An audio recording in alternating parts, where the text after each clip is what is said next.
அனைவரையும் வரவேற்கிறேன் மக்களே. கனத்த இதயத்தோடு தான் இந்த வீடியோவை நான் பதிவு பண்றேன்.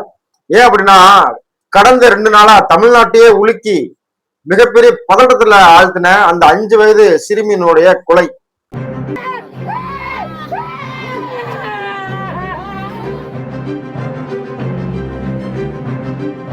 சொந்த அத்தையே குழந்தைய கொலை பண்ணி கிணத்துல வீசின மிகப்பெரிய சோகம் இன்னைக்கு தமிழ்நாட்டையே அதிர வச்சிருக்கு.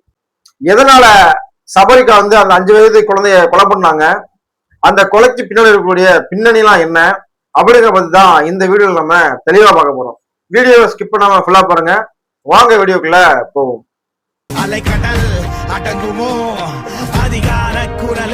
மக்களே, மதுரையை சார்ந்த பாலகணேஷ் செல்வி அப்படிங்கிறவங்களோட மகள்கள் தான் சாய் தீப்தி, சாரு நித்திகா அப்படின்னு 2 பேருமே ரெட்ட குழந்தைங்க.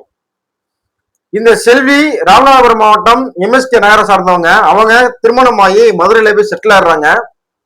அப்படி செட்டில் ஆனவங்க அந்த கோடை விடுமுறை, இந்த வார விடுமுறை, அந்த மாதிரி நாட்கள்ல தன்னுடைய அம்மா அப்பாவை பார்க்கறக்காண்டி சொந்த ஊருக்கு வாரது வழக்கம். அப்படித்தான் கடந்த சனிக்கிழமை தன்னுடைய அம்மா அப்பாவை பார்க்கறக்காண்டி தன்னுடைய 2 குழந்தையுமே அழைச்சிக்கிட்டு வந்திருக்காங்க. அப்படி அழைச்சிக்கிட்டு வந்தவங்க சனிக்கிழமை நைட் என்ன பண்றாங்க அப்படின்னா, அங்க அம்மா அப்பா வீட்டுல சாப்பிட்டு அங்க தூங்க ஆரம்பிச்சிருக்காங்க. தூங்கி இருந்தவங்களுக்கு இங்க வெக்க அதிகமா இருந்திருக்கு. வீட்டுல தன்னுடைய அப்பாவுடைய வீட்டு கதவை திறந்து வச்சுட்டு தூங்கிட்டு இருந்திருக்காங்க. அப்படி தூங்கி இருக்கும் போது காலையில எந்திரிச்சு பார்த்திருக்காங்க, தன்னுடைய ஒரு குழந்தைய காணோம் சொன்னா பதட்டமாயி, ஏன்னா ரொம்ப பதட்டமாயி எல்லாருக்கும் தேடிருக்காங்க. தேடி கிடைக்கல. உடனே போலீஸுக்கு புகார் கொடுத்துருவாங்க. போலீஸும் வலை வீசி தேடுறாங்க. தேடி கிடைக்கல. அப்புறம் பார்த்தா பக்கத்து வீட்டு கிணத்துல சடலமாக அந்த குழந்தை செத்து கிடக்கு. இதை பார்த்து காவல்துறை மட்டும் இல்ல, தமிழ்நாடே ஆடி போயிடுச்சு. 5 வருஷமா ரெட்ட குழந்தைங்களை பெத்து ஒரே ட்ரெஸ், ஒரே ஷூ, ஒரே கவுனு அப்படின்னு எல்லாமே ஒரே மாதிரி ஒரே கலர்ல வாங்கி போட்டு வளர்ந்த அந்த குழந்தையில ஒரு குழந்தை செத்து கிடக்கு கிணத்துல. இதை பார்த்து போலீஸ்காரங்க இந்த விசாரணையை வேகப்படுத்துறாங்க. வேகப்படுத்தி குற்றவாளி யாரு அப்படின்னு கண்டுபிடிக்க முயற்சி பண்றாங்க. இது முக்கியமா பாலியல் ரீதியான குற்றச்சாட்டா இல்ல பாலியல் வன்கொடுமையா அப்படின்னு வலைவீசி குற்றவாளியை தேட ஆரம்பிக்கிறாங்க. அப்படி தேட ஆரம்பிக்கும் போதுதான் சபரிகா, அதாவது இந்த குழந்தையினுடைய தாய் மாமனுடைய மனைவி, சொந்த அத்தை மேல ஒரு சந்தேகம் ஏற்படுது. இந்த சந்தேகத்தின் பேர்ல அவங்க அரெஸ்ட் பண்ணி காவல்துறை விசாரிக்க ஆரம்பிக்கிறாங்க. ஆரம்பத்துல சபரிகா ஒத்துக்கிறல. ஆனா பின்னாடி காவல்துறை அவங்களுக்குள்ள பாணியில விசாரிக்கும் போது அவங்க ஒத்துக்குறாங்க.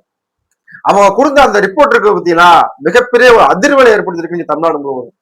என்ன அப்படின்னா, தனக்கும் ஒரு பெண் குழந்தை இருக்கு. அந்த குழந்தை ஊனமுற்று உடல்நல குறைவு ஏற்பட்டு இருக்கு. ஆனா இந்த செல்விக்கு 2மே ரெட்ட குழந்தைங்க. பக்கத்திலே இருக்கிற என்னுடைய குழந்தையவோ எங்களையோ எங்களுடைய மாமனார் மாமியார் கண்டுக்கிறதே இல்லை. ஏன்னா என்னுடைய குழந்தைய கொஞ்சுறது இல்லை. அந்த குழந்தைக்கு எதுவுமே தின்பண்டமோ எதுவுமோ பிடிச்ச பொருட்கள் எதுவுமே வாங்கி கொடுக்கறது இல்லை. ஆனா என்னைக்காவது ஒரு நாள் என வரக்கூடிய தன்னுடைய மகள் செல்வியினுடைய அந்த இரட்டை குழந்தைகளுக்கு தன்னுடைய மாமனார் மாமியார் விழுந்து விழுந்து கவனிக்கிறாங்க. இன்னும் அதிகமான அக்கறை செலுத்துறாங்க. என்னுடைய குழந்தை ஊனமுற்று இருக்கிறனாலதான் என்னுடைய குழந்தைய கவனிக்க மாட்டேங்கிறாங்க, கொஞ்சம் மாட்டேங்கிறாங்க, தூக்க மாட்டேங்கிறாங்க. அந்த குழந்தைங்களை 2 பேருமே அதிகம் பாசம் செலுத்துறாங்க. இது எனக்கு மிகப்பெரிய போராமை ஏற்படுத்துச்சு. பல முறை இந்த குழந்தைங்களை நான் கொல்றதுக்கு முயற்சி பண்ணிருக்கேன். ஆனா வாய்ப்பு கிடைக்கல. அது மட்டும் இல்லாம அந்த குழந்தைங்களுக்கு காது குத்து ஏற்பாடுகள் நடந்துகிட்டு இருக்கு. அதுக்கு என்னுடைய மாமனார் மாமியார் 2 பேருமே என்னுடைய கணவர்கிட்ட சொன்னாங்க, ஏன்னா இந்த மாதிரி காது குத்து வச்சிருக்கோம் பாப்பாவுக்கு, தாய்மாமன் சீரை எல்லாம் முறையா ஹெவியா செய்யணும் அப்படின்ட்டு என்னுடைய கணவர்கிட்ட சொன்னாங்க. இது மேற்கொண்டு வெறுப்பு கோபமாக எனக்கு மாறுச்சு. இந்த காதுகுத்து விசேஷம் நடந்தா தானே முறை செய்யணும், சீர் செய்யணும், நடக்கலைன்னா அப்படின்ட்டு ஒரு எண்ணம் எனக்குள்ள ஏற்பட ஆரம்பிச்சு அப்படின்ட்டு அந்த சபரிகா சொல்லியிருக்காங்க. மட்டும் இல்லாம சனிக்கிழமை அதிகாலை என்னுடைய மாமனார் வீட்டு பக்கம் நான் வந்தேன். கதவு திறந்து இருந்துச்சு. திறந்து இருக்கும் போது நான் உள்ள போய் பார்த்தேன். குழந்தைகள் எல்லாம் தூங்கிட்டு இருந்துச்சு. எல்லாருமே தூங்கிட்டு இருந்தாங்க. அப்ப ஒரு குழந்தை மட்டும் உசும்புச்சு. உசும்பும் போது எனக்கு ஒரு ஐடியா வந்துச்சு. என்ன அப்படின்னா, இந்த குழந்தையில ஒரு குழந்தைய நம்ம தூக்கி கொண்டு போய் பக்கத்துல இருக்கிற கிணத்துல போட்டு கொண்டுட்டோம்னா இந்த இந்த காது ஊத்து நிகழ்ச்சி நடக்காது, நம்ம சீர் செய்ய வேண்டியது இல்லை. இவங்க இந்த குழந்தைங்களை ரொம்ப அதிகமான அன்பு செலுத்தி அக்கறை செலுத்தி பாக்குறாங்க.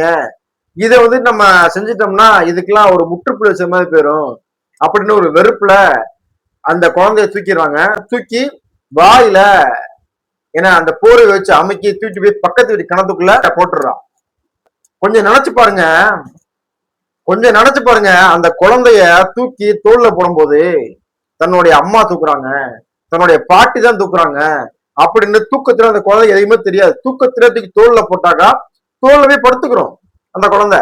அப்படி தோல்ல படுத்த பிள்ளைய வெளியில கொண்டு போய் வாயில வச்சு ஏன்னா கத்தாத அளவுக்கு அந்த போரை வச்சு அமுக்கி உடனே கிணத்துல ஒதுக்கி போட்டா எப்படி இருக்கும்? அந்த குழந்தை பிஞ்சு குழந்தைக்கு என்ன தெரியும்?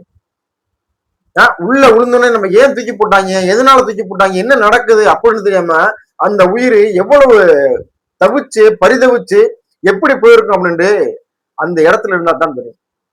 கொஞ்சம் கூட இறக்கம் இல்லாம, கொஞ்சம் கூட ஈவு இறக்கம் எதுவுமே இல்லாம, ஏன்னா இன்னைக்கு நம்மளை சுத்தி மனிதன் அப்படின்ட்டு வேடம் போட்டுறக்கூடிய மிருகங்களோட தான் இன்னைக்கு நம்ம வாழ்ந்துகிட்டு இருக்கோம். யாரை நம்புறது, யாரை நம்ப கூடாது, ஏன்னா எவன் நல்லவன் எவன் கெட்டவன் அப்படின்ட்டு இன்னைக்கு யாருக்குமே தெரியாது.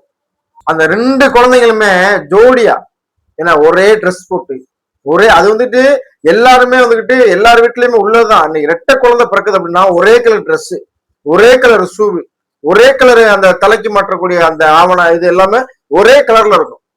அப்படி ஒரே கலர்ல போட்டு என்ன நடமாடி உலா வந்துகிட்டு இருந்த அந்த குழந்தைங்கள்ல ஒரு குழந்தை இன்னைக்கு இல்லை. நாளைக்கு அந்த குழந்தைக்கு அந்த ஒரு குழந்தைக்கு ட்ரெஸ் எடுக்கும் போது அந்த பெற்றோர்களுடைய மனநிலை எப்படி இருக்கும்? ஒவ்வொரு நாளும் செத்து செத்து புழையக்கூடிய மனநிலை தான் அவங்களுக்கு இருக்கும். ஆனா இந்த கேவலமான இந்த கேடுகட்ட இந்த புத்தி கொண்ட இந்த பொம்பளைய என்ன பண்றது அப்படின்னு தான் மக்கள் தான் தீர்ப்பு சொல்லணும். இதை வந்து நீங்க கமாண்ட்ல இந்த மாதிரியான சம்பவம் பண்ணக்கூடிய கேவலமான மனித மிருகங்களுக்கு என்ன தண்டனை கொடுத்தா பொருத்தமா இருக்கும் அப்படின்னு உங்களுடைய கருத்துக்களை நம்மளுடைய கமாண்ட்ல கண்டிப்பா பதிவிடுங்க. இன்னைக்கு அந்த சபரிக்காவை அரெஸ்ட் பண்ணி என்ன தகுந்த நடவடிக்கை எடுத்து என்ன தக்க தண்டனை வாங்கி என்னை காவல்துறை கொடுக்கும் அப்படின்ட்டு மக்கள் நம்புறாங்க. அது மட்டும் இல்லாம நீ கொதிச்சு போய் அந்த குழந்தைய பறிகொடுத்த பெற்றோர்கள் வந்து நீ கொதிச்சு போய் இருக்கிறாங்க. உனக்கு என்ன அவ்வளவு என்ன உனக்கு உண்மம்? அந்த குழந்தை உன்னுடைய குழந்தை ஊனமுட்டு பிறந்துருச்சா? அது இறைவன் கொடுத்த வரம் உனக்கு. நீ உன்னுடைய புத்தி எண்ணம் போல் வாழ்க்கை அப்படிமா இல்ல அந்த மாதிரி மசுறு மாதிரி தான் என்ன மசுறு மாதிரி தான் உன் வாழ்க்கை இருக்கும். ஏன்னா அது மாதிரி தமிழ்நாடு முழுவதும் வந்துகிட்டு இந்த மாதிரி கேவலமான சூழ்நிலைகள் இன்னைக்கு தலைவிரிச்சு ஆடிக்கிட்டு இருக்கு. உன்னுடைய குழந்தை ஊனமுற்று உடம்பு சரியில்லாம இருக்கு அப்படின்னா உன்னுடைய குழந்தைய நீ தகுந்த முறையில சிகிச்சை எடுத்து அந்த குழந்தைக்கு என்ன பண்ணணுமோ அதை பண்ணி என்ன அதை வந்துகிட்டு வாழ்க்கையில முன்னேற்றதுக்கான வழியைத்தான் நீ பார்க்கணும். அடுத்தவன் பிள்ளைய எப்படி கொள்றது, அடுத்தவனை எப்படி நம்ம நாசமா போறது, அடுத்தவன் நல்லா இருக்கானே அப்படின்னு பயிரஞ்சு தெரிஞ்சா கடைசி வரைக்கும் முன்னுக்கு வர முடியாது. கடைசி வரைக்கும் வந்து தடுமாறி பரதேசம் தெரியும்.